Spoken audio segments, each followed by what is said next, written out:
Hello, everyone, and welcome back to Cyrus Webb Presents. I'm your host, Cyrus Webb. Glad you all could join us once again for this tuning in only simulcast on Facebook, LinkedIn, YouTube, and on X. We're glad you all can be with us. Going to bring in our friends over on IG so they can be part of our conversation. And last but certainly not least, going to connect with our friends over on Amazon Live. I'm very excited about this next guest because she has a brand new release coming this week. And we get to talk to her about it as we're kicking off the month of December. You guys are going to love this. And we're now live on Amazon Live with Cyrus Webb Presents. If you guys are new to us on the Amazon platform, welcome. Make sure you guys do hit that follow button, either here in this corner or down below. You also will see the upcoming release by our next guest. So excited to welcome best-selling author Shannon Messenger to our broadcast today. You guys know her, of course, because of the success of the Keeper of the Lost Cities series. She's now celebrating part 2 of the graphic novel of that first book. We're going to talk to her not only about that, but also what it's been like for her to see the response to the graphic novels as well. Shannon, thank you so much for the time. Really appreciate it.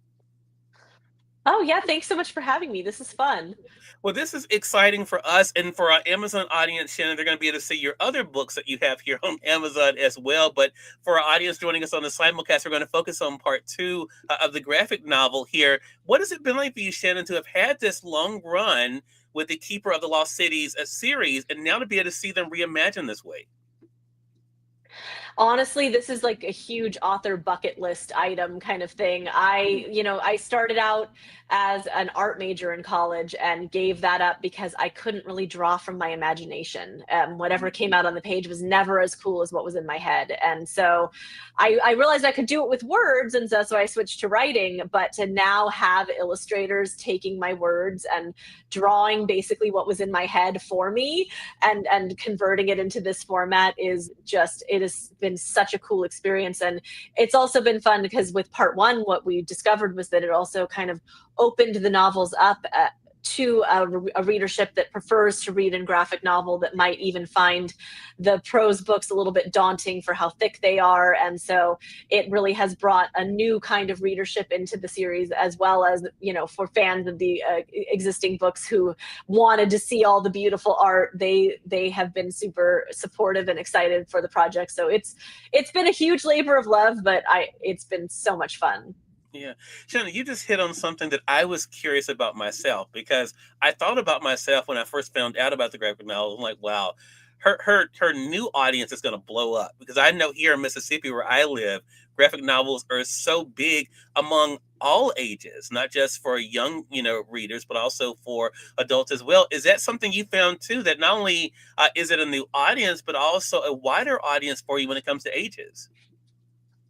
Yeah, I mean, the series has always had a very wide audience. I think, for one thing, because it's been out for a while, and a lot of my readers who started with book 1 are still waiting for the conclusion. So now they're in college age. But I get a lot of, which always makes me feel so old when they tell me that. I'm like, wow, yay that you're still with me, but wow, I am old that you are now Right. in college. Um, and then I have a lot of kids and parents that read together. But yeah, I do think that the graphic novels, they have a very broad readership in general. And so it is fun to get to have that new format, that new version. Anytime, I feel like all authors were out there. Yes, obviously we want people to read our stories, but larger than that, like, we're just trying to get kids to read. We're trying to keep books alive. We're trying to keep imaginations active. And so anything that can be out there and get kids excited about stories and something other than a screen, unless they're reading on a screen, that works too, Right. is just a great way to go. Yeah.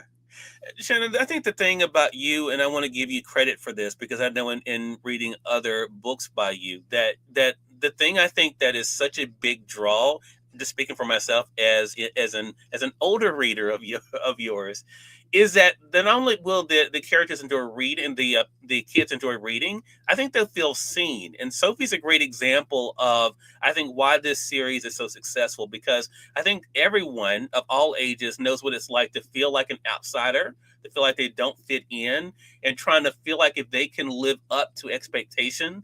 Do you think that's one of the things that does draw people into this series? The fact that they see either a bit of themselves or an aspirational version of themselves? Yeah, I think it's something that is what Sophie's dealing with. Yes, she's dealing with it on, a bit of an exaggerated scale. I always say she's quite literally a girl who was caught between two worlds. She is raised with humans, but not human, an elf, but the whole different worldview than elves. And so, yes, that is a very exaggerated version, but I think for a lot of us, we feel caught between who we think people want us to be versus who we actually are.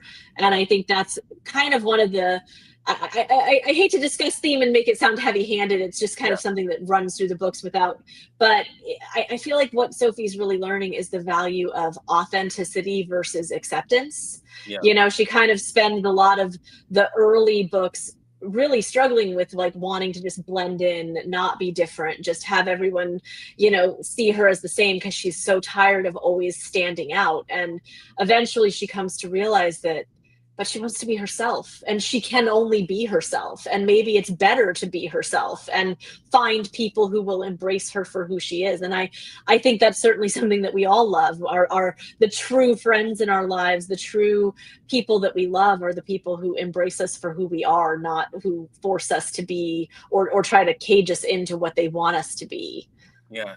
And I think that's why the reason why I brought that up, Shannon, is because I think in part two, and I think our audience will see this in the visuals, I think that's one of the things that really comes through. Us being able to not only to see Sophie be able to strive to thrive, but also you mentioned friends. About that having that support system for people who just like you for you. Like what you're able to bring. Yeah. And I think that's one of the cool things for sure. So the new book is out this week. I mean, are you feeling that renewed excitement for this book as you have had for other books of the series? Honestly, this one is like my precious little baby. So Mm, it's a whole other kind of enthusiasm because this project really was a labor of love. These graphic novels are such a daunting. I know how much work I put into it, and I didn't even have to draw every panel. And everyone, everyone who was involved, they worked so hard on this project, and they were so detail oriented, and it was really wanting to give this story, into this new format and do it right. And so it is just so exciting to have it come out into the world. I hope that everyone loves it as much as I do because I could not be prouder or happier with this book. I love it so much. I know they will, Shannon. Congratulations to you. Again, everyone, Shannon Messenger has been our guest. Part two of Keeper of the Lost Cities is out this week. So you guys can be able to get it for yourselves here on Amazon. So make sure you guys take advantage of that, either, of course, the print or the Kindle edition of that. Shannon, let our audience know, how can they stay connected with you? So I have a website. I'm shannonmessenger.com. There's also keeperoftheLostCities.com. And I'm on social media, not as much as I'd like to be because deadlines, but I'm mostly on Instagram if you're Yeah, there. And there's links on my website. awesome. Well, Shannon, congratulations to you again. Thank you so much for spending some time with us today. Really appreciate it. Looking forward to our next chat together. Yeah, this was fun. Thank you so much. More than welcome. And we thank your audience for tuning in to another great segment of Cyrus Webb Presents. Until next time, you'll make it a great one. We'll talk to you soon. Take care.